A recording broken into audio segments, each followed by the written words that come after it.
It's been a while since the last one, so we're back on the West Coast Main Line with another train history video.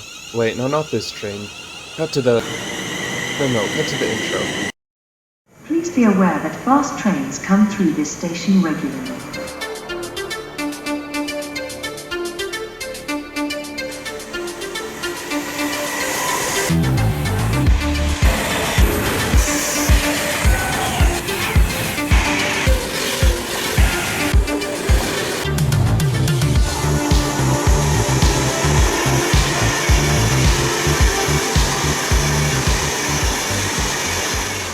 As you probably know, the Class 390 is a high-speed train used on the West Coast Main Line, capable of 140 miles an hour, can tilt, and wait, no, they don't go 140. Yeah, they're limited to 125. We'll get back to that in a bit. But anyway, where did these trains come from? Why do they need to tilt? And why do they cost 1,000 Robux?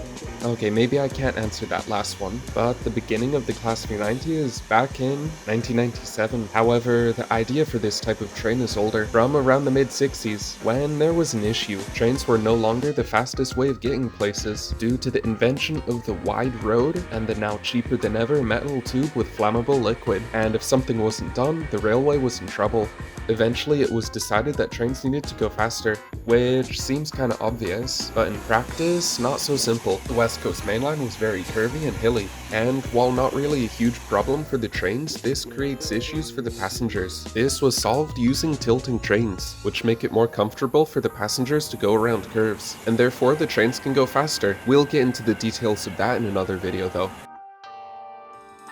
This idea was tested extensively on the APT, but unfortunately didn't quite work out. That's another video for another day though. But tilting trains were to return when Virgin took over the operations of the Intercity West Coast franchise, and they had a lot of electric locomotive sets that needed replacing.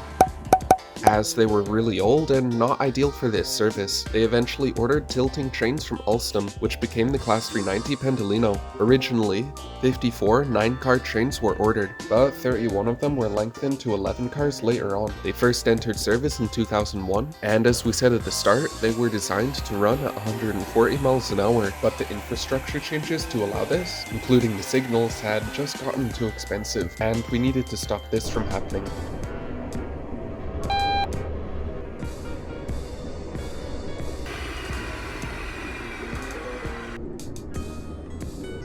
So they're capped at 125, which is still more than most other trains on the line, to be fair.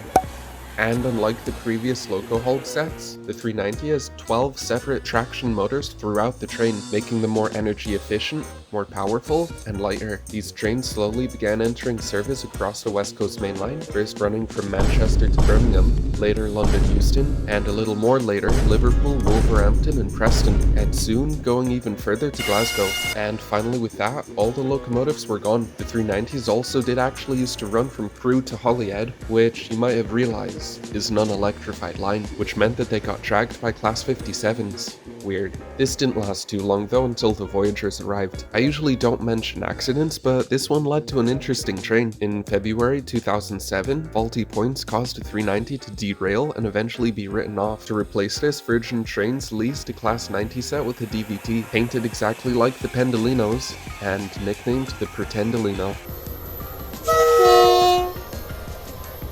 Eventually this went back to the lesser though, and in 2019 the Virgin Trains franchise expired, with Avanti West Coast taking over. All the 390s got a complete interior refurb, and yeah, that kind of brings us to the present day. So yeah, see us next time. Bye.